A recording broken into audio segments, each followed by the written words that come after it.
We are now at the final stages of the research proposal, bringing everything together.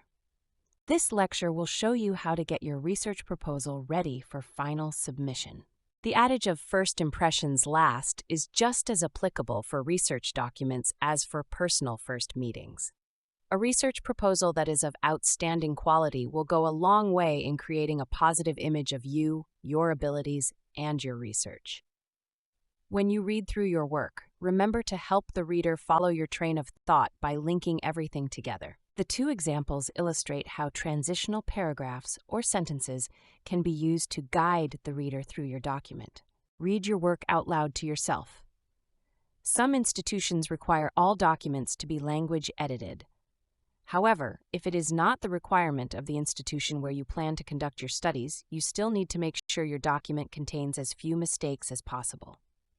The hints provided here will help your writing. It will also make it easier to read. The last thing you will be in the mood for would be to work through your entire document again. However, it is strongly recommended that you do. As a motivation, remember that the research proposal becomes the foundation for your dissertation or thesis. So if you do a good job with this, you have already made significant progress towards your degree.